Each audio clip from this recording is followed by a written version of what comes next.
তৃণমূল সরকারটাই পচে গিয়েছে, তীব্র কটাক্ষ শ্রমিক ভট্টাচার্যের। না, এটা এ নেই। লিংক এখান থেকে লিংক করে কোনটা? ওখানে লিংক দিলাম। তৃণমূল সরকারটাই পচে গিয়েছে। রবিবার নিউ ব্যারাকপুর পুরসভার 18 নম্বর ওয়ার্ডের পূর্ব কোদালিয়া স্পোর্টিং ক্লাব এলাকায় মন কি বাত অনুষ্ঠান এবং সদস্যতা অভিযান কর্মসূচিতে যোগ দিয়ে এভাবেই রাজ্য সরকারকে তীব্র কটাক্ষ করলেন রাজ্যসভার সাংসদ শ্রমিক ভট্টাচার্য। প্রসঙ্গত, সম্প্রতি রাজ্য পুলিশে একাধিক রদবদল হয়েছে। এ প্রসঙ্গে সাংবাদিকদের প্রশ্নের উত্তরে বিজেপি নেতা শ্রমিক ভট্টাচার্য বলেন, পুলিশের রদবদলে রাজ্যে কোনো পরিবর্তন হবে না, কোনো পরিবর্তনে আর কাজ হবে না। মানুষ তৃণমূলকে জেনেছে, চিনেছে এবং ছেড়েছে। সরকারটাই পচে গেছে, কোনো পরিবর্তনে কোনো কাজ হবে না। মানুষ তৃণমূলকে জেনেছে, চিনেছে, ছেড়েছে। তার দাবি, পশ্চিমবঙ্গে এই মুহূর্তে তৃণমূল কংগ্রেস আতঙ্কের আবহ তৈরি করেছে। এখানে মানুষের গণতান্ত্রিক অধিকার কেড়ে নেওয়া হচ্ছে। আগামী দিনে মানুষ এর বিরুদ্ধে রায় দেবে। সারা ভারতবর্ষে নির্বাচন হয়েছে, সন্ত্রাস, রক্তক্ষয়ের কোনো ঘটনা নেই, ভাতৃহত্যা নেই, বুথ দখল নেই, মানুষকে ভীত সন্ত্রস্ত করা নেই, থান কাপড় বিতরণ করা নেই, বাইক বাহিনী নেই, সেন্ট্রাল ফোর্সকে বাইরে দিয়ে ঘোরানো নেই।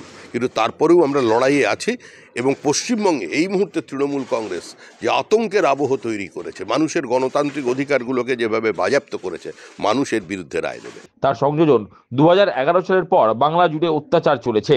নিউ ব্যারাকপুরের এই পূর্ব কোদালিয়া এলাকাও সন্ত্রাস অধ্যুষিত ছিল। তবুও দল এখানে ঘুরে দাঁড়িয়েছে। একটু অপেক্ষা করুন, তৃণমূলকে মানুষ বিসর্জন দেবে। এরকম বাম জমানায় অনেক জমানত বাজেয়াপ্ত করা তৃণমূল কংগ্রেসের নেতারা ছিলেন, কিন্তু এই পশ্চিমবঙ্গের মানুষই দুর্বল অসংগঠিত তৃণমূলকে 2011 সালে ক্ষমতায় নিয়ে এসেছিল। 2021 সালের পরে যে অত্যাচার চলেছে, আপনি যেখানে দাঁড়িয়ে আমার এই বক্তব্য নিচ্ছেন, সেটাও সন্ত্রাস অধ্যুষিত ছিল। অনেকের বাড়ি ঘরদোর ভাঙচুর করা হয়েছিল, ঘর ছাড়া ছিলেন, কিন্তু তারপর পার্টি ঘুরে দাঁড়িয়েছে। একটু অপেক্ষা করুন, তৃণমূলকে মানুষ বিসর্জন দেবে। মানুষ এই অসুস্থ সময় থেকে বেরিয়ে আসবে। সিপিএম কংগ্রেস আঁতাত নিয়ে এদিন সুর চড়ালেন রাজ্যসভার সাংসদ শ্রমিক ভট্টাচার্য।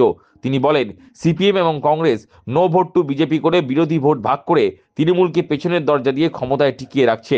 বাম জামানায় যেই ভূমিকা কংগ্রেস পালন করেছিল, সেই ভূমিকা এখন সিপিএম এবং কংগ্রেস যৌথভাবে পালন করছে। সিপিএম এবং Congress no vote to BJP করে তারা দাঁড়িয়ে বিরোধী ভোট ভাগ করে তৃণমূলকে পিছনের দরজা দিয়ে ক্ষমতায় টিকিয়ে রাখছে। যে ভূমিকা পালন করেছিল কংগ্রেস বাম জমানায়, সেই ভূমিকা এখন সিপিএম কংগ্রেস যৌথভাবে পালন করছে তৃণমূলকে আটকে দেওয়ার জন্য।